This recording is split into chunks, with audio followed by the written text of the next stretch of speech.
안녕하세요. 반갑습니다. 슈원스쿨 랩탭스 하승현입니다. 오늘은 7월 22일 시험에 대해서 좀 이야기를 해볼 거고요. 바로 우리 시작을 해보겠습니다. 영역별로 좀 나누어서 이야기를 드리려고 해요. 아무래도 청해 독해, 이번에도 좀 쉽지가 않았고요. 어휘랑 문법은 크게 평소랑 차이가 없었어요. 그래서 대세에는 영향을 미치지 않았다고 생각을 해주시면 되겠습니다. 청영역부터 좀 얘기를 해볼게요. 저 같은 경우는 앞부분은 조금 그래도 풀만했는데 파트 3의 후반부부터 확 어려워지는 느낌을 좀 받았거든요. 그래서 저랑 이제 좀 본론으로 들어가서 약간 조금 나누어서 이야기를 할 텐데 파트 1에서 3까지 나왔던 주요 표현들을 좀 가지고 와봤어요. 그래서 표현들 중에서 일부를 가지고 왔고 또 여기서 또 좀 저랑 이야기 나눌 것들을 간단하게 보려고 합니다. could use가 2번 나왔거든요. 그래서 요거는 want나 need로 치환을 해서 이해를 하시면 됩니다. 그래서 뭐를 하고 싶거나 뭐가 필요할 때 이렇게 이야기를 하고요. 그리고 in the dark 하면 아무것도 모르는 이란 뜻이죠. steal somebody's thunder 굉장히 구어적인 표현인데 핵심 표현으로 출제되지는 않았지만 그래도 알아두시는 것을 추천을 드립니다. 관심을 가로채다. 남에게 가야 될 관심을 내가 가로챌 때 이렇게 쓰는 말이고요. all clear, 건강에 이상이 없다는 그런 진단이죠. 그리고 get together이라는 단어도 나왔어요. 그래서 이거는 뭐 독해에서도 많이 나오죠. 파티를 의미하는 그러한 단어입니다. steep 라는 형용사도 좀 오랜만에 나왔네요. 가격 얘기할 때 쓰죠. 물론 가파른이란 뜻도 있지만 가격이 너무 비싼 이라는 뜻으로 여기서 출제가 되었고 그리고 chip in 정답 선지 나왔던 걸로 기억하는데 돈을 나누어서 내다, 돈을 조금씩 모으다 이런 의미로 또 나왔습니다. 그리고 have yet to 부정사가 나왔는데요. 이것도 이제 정답 선택지로 나왔었는데 아직 뭐뭐하지 않았다죠.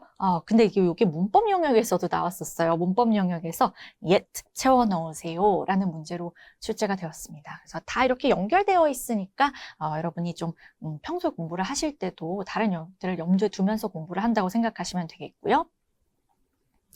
flaunt라는 단어는 과시하다라는 뜻이죠. 그리고 마지막에 나왔던 이 표현 pitch in 이라는 뜻은 이라는 표현은 기여하다, 협력하다 이런 뜻이 있고 on top of something 하면은 무엇을 잘 처리하여 라는 뜻입니다. 그래서 이것도 정답 선택지에 나왔던 그런 표현이었어요. 파트별로도 조금 이야기를 해보고 싶은데요. 파트 2 같은 경우에는 요새 계속해서 시험에서 볼 수 있는 그런 특징이죠. 상황이랑 정보 주어진 거를 잘 따라가야 된다는 거. 그래서 이제 A, B, A 의 대화에서 요 마지막 말에만 집중하면 된다라는 게 아니고요. 이 앞에서 주어진 내용 전반적으로 내가 끌고 가야 돼요. 그거를 잘 보유한 상태로 선택지를 들어야 오답의 함정에 빠지지 않습니다. 그래서 예컨대 이미 앞에서 나는 할인을 받았다라고 얘기를 했는데 선택지에서는 정가로 구매했어 라고 한다면은 그거는 오답 처리를 좀 해주셔야 될 거고요. 그리고 또 이번에 뭐 TV 볼륨에 대해서 이야기를 하는 그런 대화문이 나왔잖아요. 한 명은 TV를 보고 있는 상황이고 나머지 한 명이 잠자려고 하는데 볼륨 좀 줄여줘라고 얘기를 하는 상황이었는데 그 주체와 그 역할, 뭘 요구하고 있는지 그거를 좀 잘 확인을 하고 보유를 한 상태에서 선택지를 들을 수 있어야 우리가 주체의 오류로 선택지들이 제시가 되면은 그거를 고르지 않을 수가 있는 거죠. 그래서 그런 거 좀 유의를 해주셔야겠습니다. 파트 3에서 좀 특징적인 부분이 있었어요. 24번 문항이 원래는 사실 육하원칙 유형 고정이라고 봐도 되었거든요. 근데 이번 회차에서는 육하원칙 유형이 아니라 OX유형으로 출제가 되었습니다. 사실 이게 이제 앞으로 또 다음 회차부터는 어떻게 될지는 모르지만요. 우리가 요번에 이렇게 나왔으니까 이게 100% 고정이 되었다고 보기에는 조금 애매한 혹은 위험한 측면이 좀 있을 것 같아요. 그렇기 때문에 이 부분 꼭 참고를 하시면 좋겠습니다. 그리고 파트 3 후반부에서 또 좀 전형적인 대화 흐름을 가진 그런 문제가 나왔었죠. 여자가 부동산을 보유하고 있었는데 그 부동산을 처분하자마자 부동산 가격이 확 오른 거예요. 그래서 막 좀 안타깝다, 아쉽다라는 이야기를 하고 있는데 거기에 대해서 남자가 위로를 해주는 그런 상황이었습니다. 이거 굉장히 전형적인 대화의 흐름이고요. 뭐 주식을 내가 매도하자마자 주가가 확 올라버려서 막 배 아파하는 그러한 상황이 제시되고 나머지 한 명이 그래도 손해 안 본 게 어디야 라고 얘기를 해준다든지 그런 대화의 흐름들 굉장히 많이 출제가 된 바 있거든요. 그래서 전형적인 대화 흐름 알아두시면 편리할 겁니다. 파트 4에서는요, 이번에 특히나 조금 어휘가 까다롭게 출제가 되었어요. 그래서 어려운 어휘들이 나오면은 사실 내용 파악하는 것이 쉽지가 않습니다. 그래서 제 기억에 34번에 있었던 문제에 나왔던 34번 문항에 나왔던 단어로 기억을 하는데요. 이 단어를 어떻게 발음하나요? 얘는 운석이란 뜻이잖아요. 근데 우리가 눈으로만 보고 이해를 하는 것을 넘어서서 사실 귀로도 드러낼 수 있어야 되기 때문에 좀 반드시 어휘는 발음과 함께 습득을 해주셔야 됩니다. meteorite라고 발음이 되는데 meteorite research라는 표현으로서 이제 계속해서 담화문에 제시가 되었거든요. 그래서 발음을 좀 잘 확실히 모르셨으면은 약간 조금 내용 파악에 어려움을 겪지 않으셨을까 그렇게 생각을 하고요. 따라서 발음이랑 어휘, 뜻 같이 습득하자라는 이야기를 드리고 싶어요. 그리고 파트 4, 5에 늘 적용되는 이야기이고 또 독해 영역에서도 통용되는 이야기인데요. 화자가 주장을 하는 바, 그리고 또 당위를 담고 있는 문장은 늘 중요하잖아요. should, must, have to, important, remember 이런 말들이 들어가 있으면 그 문장 자체가 핵심일 가능성이 높습니다. 그렇죠? 그래서 이제 그런 문장들을 잘 캐치해내는 게 굉장히 중요한데요.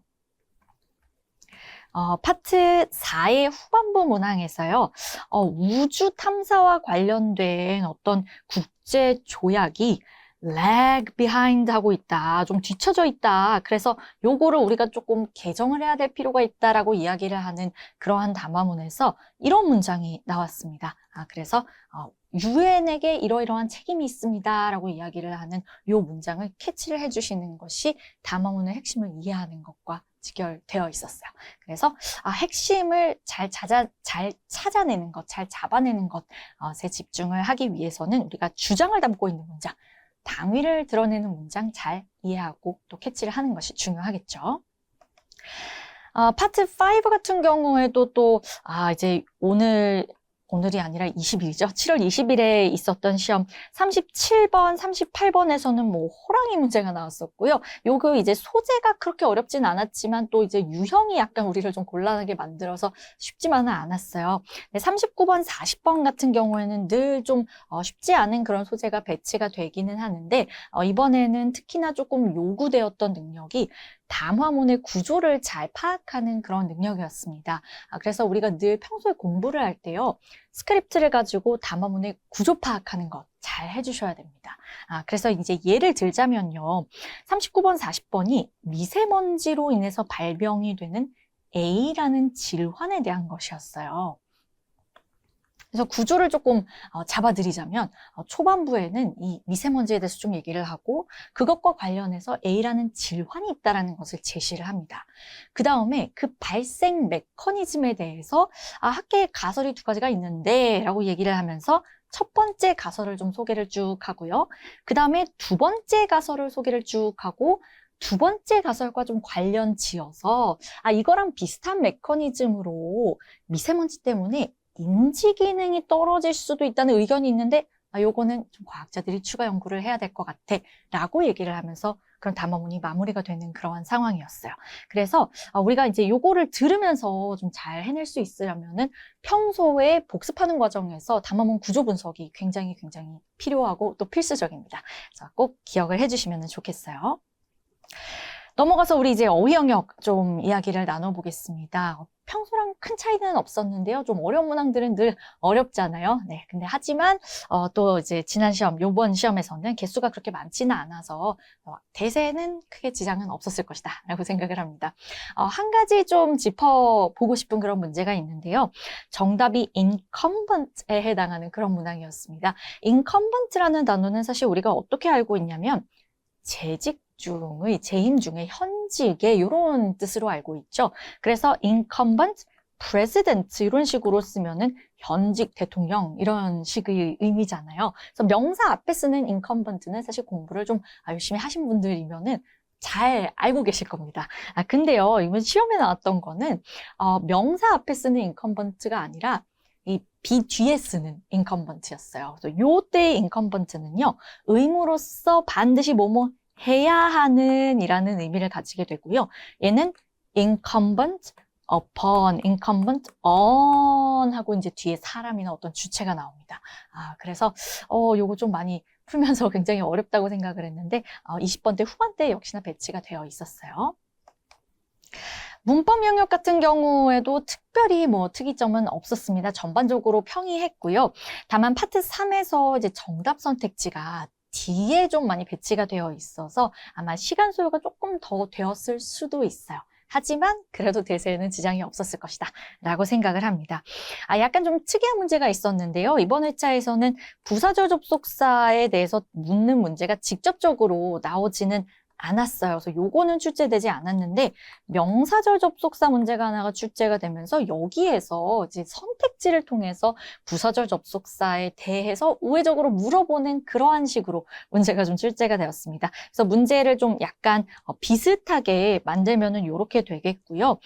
요 문제를 풀 때는 어떻게 하셨어야 되냐면은 이제 S2 보고 빈칸부터 그러니까 명사절이겠구나를 파악을 하고 명사절을 이끌지 못하는 애들을 일단 지워준 다음에 남은 애들 가지고 해석해서 답을 골라야 되는 이렇게 문제풀이 과정이 이루어집니다. 그래서 약간 좀 특이하게 구성된 문제이기는 한데요. 간혹 이렇게 나오기도 하니까 참고를 해두시면 앞으로 도움이 될 것 같습니다.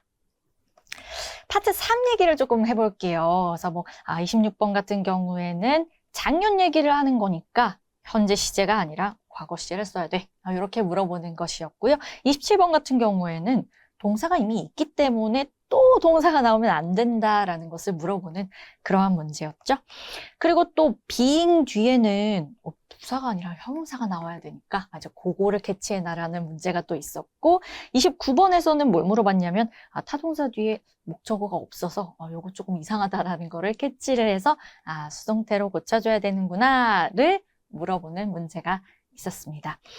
그리고 또 요번에 또 조금 특이했던 거는 접속사, 그러니까 연결고리가 누락된 그런 문장을 제시하는 선택지가 있었죠. 30번에서 물어보고 있었는데요.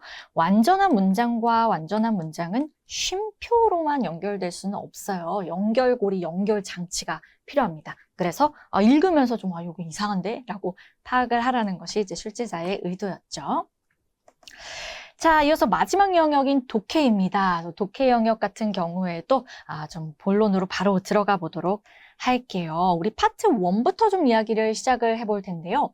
파트 1에 이제 그런 문제가 있었어요. 제작사랑 크리에이터랑 좀 갈등을 겪는 그런 문제가 있었습니다. 근데 거기에서 좀 짚고 가고 싶은 표현이요. reigns, the reigns라는 표현입니다. reign은 원래 곱비예요. 곱비인데 요거를 the reigns 이렇게 쓰면은 통제권, 지휘권이라는 뜻을 갖게 됩니다. 그래서 크리에이터가 통제권을 놓고 싶지 않아 했다라는 게 이제 어떤 문제 상황으로서 이제 제시가 되는 것이었는데, 그때에 나왔던 표현으로서 refusing to hand over the reins 이렇게 출제가 되었어요. 그러면 통제권을 넘겨주는 거를 거부하고 있다, 뭐 이런 식으로 우리가 이해를 해야겠죠. 그리고 또 후반부에서는요, 그 운동 경기 비디오 보조 심판 있잖아요. 그것과 관련된 지문이 나왔습니다. 근데 그때 이제 좀 핵심적으로 우리가 알아야 했던 표현이 rob A of B, rob 사람 of 사물 이런 표현이었어요. 아마 제 생각에 deprive A of B를 더 많이 보시고 더 많이 외우려고 노력하시고 이러셨을 수도 있을 것 같은데요. 뜻 같습니다. A에게서부터 B를 앗아가다, 빼앗아가다 이런 뜻이에요. 그래서 이제 의미를 문장 속에서 보자면은 관중들로부터 즉각적인 즐거움을 빼앗아간다는 거죠. 그래서 이것도 정답 선택지에 있었던 그런 표현으로서 한번 같이 짚고 넘어가 보았고요. 10번 같은 경우에는 이제 연결어 유형이잖아요. 근데 요거는 아마 정답률이 좀 낮을 것으로 생각을 합니다. 정답이 granted였어요. 근데 요거는 사실 정답 선택지보다는 오답 선택지로 더 많이 나오는 그런 연결어여서 약간 생소하게 느끼실 수도 있을 것 같은데요. granted라는 이 연결어의 의미부터 먼저 보자면 물론 뭐뭐이기는 하지만 이고요. 요 의미만 알아두시면 안 되고 이게 어떤 틀로 쓰이는지를 알아두셔야 돼요. 어떤 틀로 쓰이냐면 granted 하고 한 덩어리를 주고요. 그 다음에 but 하고 그 다음 덩어리를 줍니다. 요렇게 안 쓸 거면 granted 하고 문장을 끝내버리고 however 하고 새로운 문장을 시작하고 그 다음 덩어리를 주기도 하죠. 그래서 둘 중에 하나로 써야 된다라는 것이고 요 틀을 갖추고 있어야 이제 granted가 들어갈 수 있는데 이번에 의미적으로도 맞아떨어지고 틀도 완벽하게 갖추고 있어서 granted 바로 넣어주면 되는 그런 문제였습니다. 그래서 맥락 같은 경우에는요. 그래 우리 회사에서 교통비가 높아졌다는 거를 알고 있고 교통비를 지원해 줄게 라고 한 다음에 granted를 넣어서 물론 이 부담을 전적으로 없애주지는 않겠지만 조금 도움이 됐으면 좋겠어 라고 얘기를 하는 그러한 맥락이었어요. 그래서 granted의 뜻 그리고 어떤 틀로 쓰이는지까지 같이 짚어주시면 좋겠습니다. 파트 2에서는 특별히 얘기할 만한 거리가 없었고요. 파트 3으로 넘어가서 좀 짚고 갈 것들을 이야기를 같이 나눠보도록 할게요. 파트 3의 초반부에요. 기사글을 정정하는 어떤 글이 나왔거든요. 그래서 기사글에서 팩트 체크가 좀 잘못돼서 사실 이 내용이 아니라 이 내용입니다 라고 이야기하는 그러한 글이 나왔는데 그 글의 목적을 묻는 문제여서 정답 선택지에는 바로잡다라는 뜻의 correct라는 동사가 들어가 있었습니다. 근데 오답 선택지로요. 요렇게 생긴 게 등장을 했어요. 자, 얘는 왜 답이 안 되냐면요. inappropriate 때문입니다. inappropriate는 이제 부적절한, 부적합한인데요. 요거를 그냥 딱 그 뜻으로만 연결지어서 기억을 하시기보다는 좀 정확하게 이해를 하시려면은 예의에 어긋나는 도덕관념이나 사회 상규에 위반되는 이렇게 이해를 하시는 게 좋아요. 그래서 이 지문의 경우에는 그냥 잘못되었던 팩트를 바로잡는 것이지 어떤 기사글의 내용 자체가 예의나 도덕에 어긋나는 것이 아니었기 때문에 안 되는구나 이렇게 이해를 해주셔야 되고요.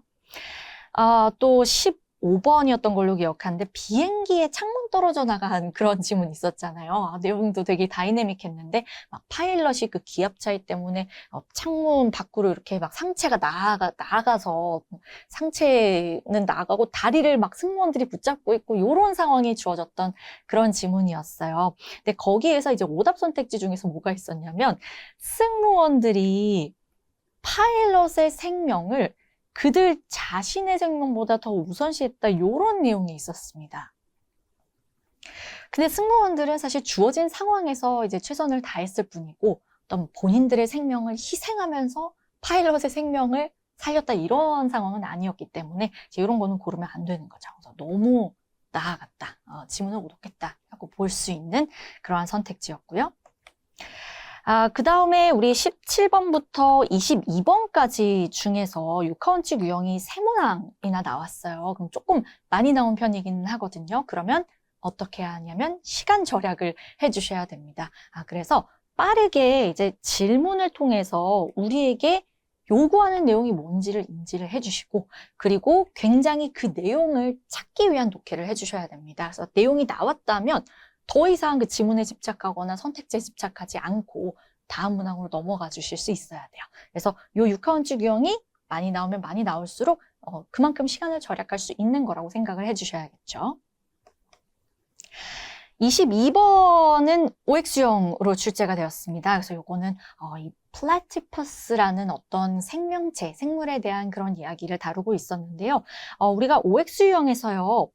only가 들어간 선택지는 지나치게 한정적이기 때문에 얘는 오답일 가능성이 굉장히 높아요. 그래서 선택지를 읽으면서부터 이미 좀 이거는 오답일 확률이 상당히 높겠다라고 생각을 해주셔야 되고요. 실제로 이 선택지에서는 only animal이라고 나오고 있었고 지문에서는 소수의 동물들 중에 있다 이렇게 얘기를 하고 있어서 only가 틀린 선택지로 그렇게 제시가 되었습니다. 최상급이 등장하는 선택지가 정답이 되었는데요.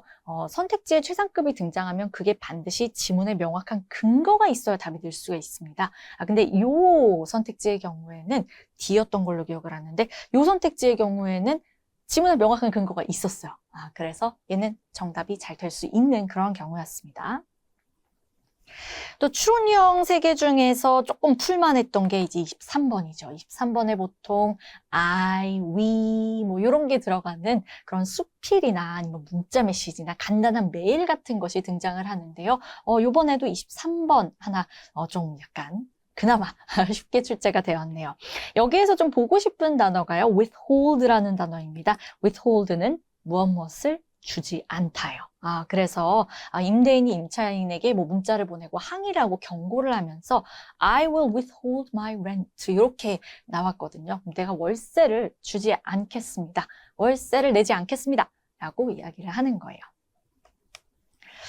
25번. 요거는 추론형 중에서도 이제 어려운 문항이 배치되는 그런 번호인데요. 이번에 특히나 어려웠습니다. 제 생각에는 아마 좀 그 배경 지식이 있으시거나 이제 용어에 익숙하신 분들이 아니면은 굉장히 어렵게 느끼셨을 거고 저도 좀 많이 어렵다고 생각을 했어요. 내용의 면에서 제가 좀 기억하는 거를 간단하게 얘기를 드리면 어떤 특정한 생물이 있는데 그 생물이 신체가 재생되는, regeneration, 재생되는 능력을 가지고 있는 거예요. 근데 그거를 연구하기 위해서 뇌의 특정한 부분을 excise, 절단을 한 다음에 관찰을 했더니 세포가 변화 단계를 거치는데 P라는 세포에서 뉴런 단계, 이 최종 단계로 나아가는 도중에 니오블라스트라는 어떤 단계가 발견이 되었다라는 게 지문의 내용이었습니다. 그리고 질문에서는 이 니오블라스트에 대해 추론할 수 있는 것은 이렇게 묻고 있었는데 정답 선지가 그건 중간적인 단계입니다 라고 이야기를 하는 거였고요. 근데 제가 이제 이 문제에 대해서 얘기를 하고 싶은 거는 내용과 정답보다도 이게 굉장히 어려웠는데 우린 그러면 어떻게 해야 되는 것이냐라는 거예요.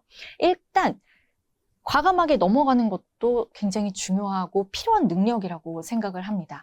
그래서 일정한 점수, 내가 정말 높은 점수가 필요한 게 아니면 25번은 그냥 차라리 아예 안 건드리는 게 낫고요. 요 정도의 난도로 출제가 된다면 제 생각에는 한 450점 미만이신 분들은 그냥 안 보고 다른 것들을 많이 맞히는 게 훨씬 이득이라고 생각을 해요. 그리고 더 높은 점수를 내가 가지고 있더라도 그걸 하나의 문항을 계속 보고 있는 것은 다른 문항들에 피해를 줄 수가 있으니까 전략상 좋지가 않겠죠.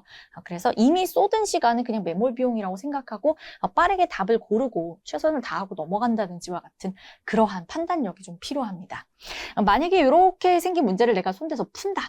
라면은 전문 용어들이 여러 개 좀 등장해서 우리를 현혹시킬 수 있으니까 그러한 것들을 좀 앞글자만 따서 인지를 한다든지 인식을 조금 쉽게 하고 단순화시키기 위한 그런 노력이 필요하다는 것도 좀 짚고 넘어가고 싶어요.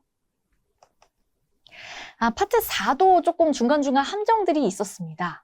그리고 단어들 좀 어려운 것들도 있었는데요. 26번, 27번 그래도 지문 내용은 좀 단순한 편이었어요. 그래서 이 식당에 별 하나 준 그러한 지문이었는데요.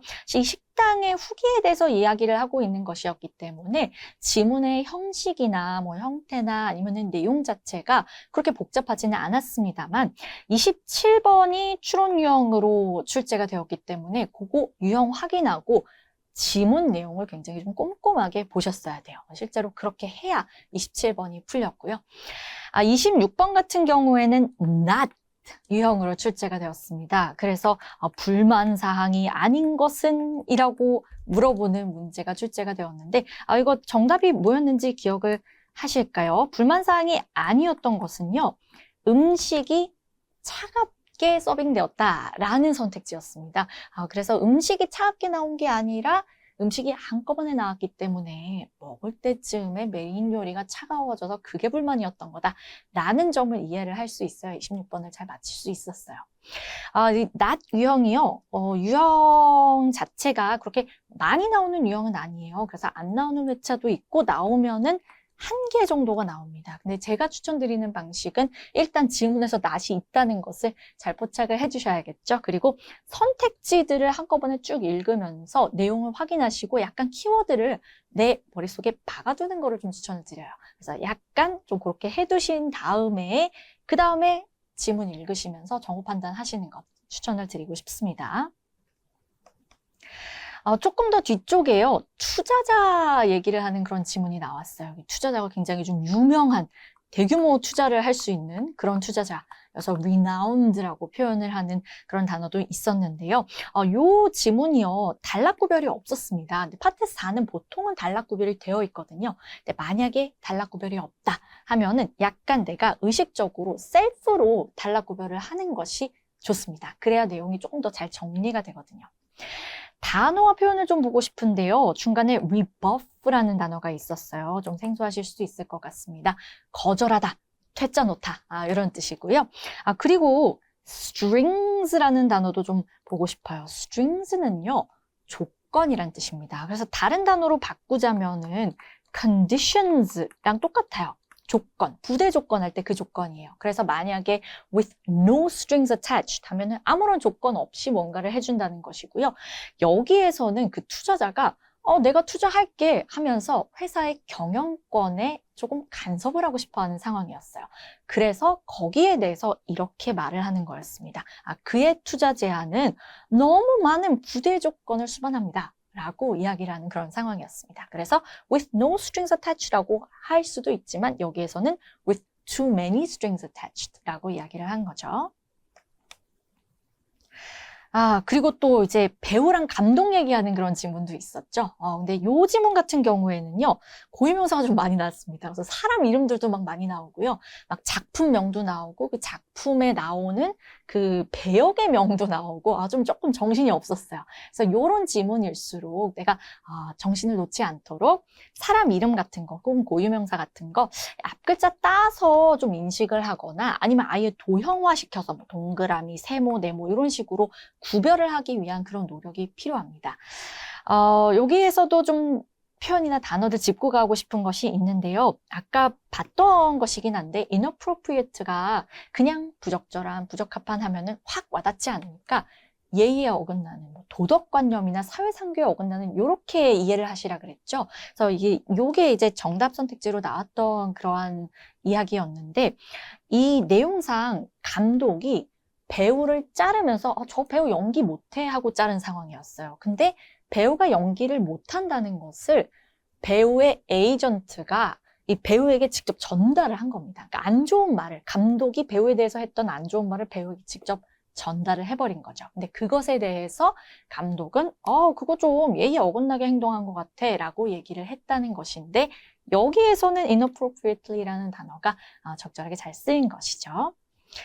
그리고 또 요것도 정답 선택지에 나왔던 단어입니다. snub라는 단어는요, 모욕하다, 무시하다라는 뜻이에요. 그래서 짧은 단어인데 좀 생소한 단어면은 왠지 더 안 외워지는 것 같고 그런 느낌이 있잖아요. 좀 더 짜증나는 것도 있고. 그래서 좀 정답 선택지에 나왔던 단어라서 더 특히 챙겨주시면 좋을 것 같고요. 마지막 지문 같은 경우에 보통 좀 내용도 까다롭고 유형 조합도 좀 쉽지 않은 경향이 있습니다. 근데 어제 시험, 20일 시험, 7월 20일 시험 같은 경우에는요, 이제 34번, 35번 내용 자체가 아주 까다롭지는 않았지만, 아주 쉽지도 않았고, 아주 까다롭지도 않았지만, 좀 주목할 만한 것이 유형 조합이었어요. 34번은 OX형으로 출제되었고, 35번이 육하원칙형으로 출제되었습니다. 이 해고를 어디에 썼냐? 해골의 목적이 무엇이냐? 해골의 사용처는 이렇게 묻는 것이었는데 문제들을 보시면서 내가 시간상 요거를 이제 두 문제 모두 다 풀 만한 그러한 각이 안 나온다면 두 문항 중에 한 문항만 공략해도 되거든요. 그럼 질문을 보시고 요거는 육하원칙 유형이고 키워드도 잘 주어져 있고 보니까 대충 요쯤에서 그런 얘기를 하고 있는 것 같네 라면은 그 부분을 가지고 문제를 풀어낼 수 있을 겁니다. 그래서 그런 식으로 하나의 문제만 공략을 하는 것도 좋은 전략이라고 생각을 합니다. 네, 그래서 이제 7월 20일 시험 이런 식으로 좀 이야기가 정리가 될 것 같아요. 이제 다가오는 시험들 여러 번 있는데요. 시험은 놓치지 않고 보시는 것이 좋습니다. 그래서 매 시험 다 응시한다고 생각하시는 것을 추천을 드려요. 긴 시간 고생 많으셨습니다. 우리 또 다음 영상에서 뵙도록 할게요.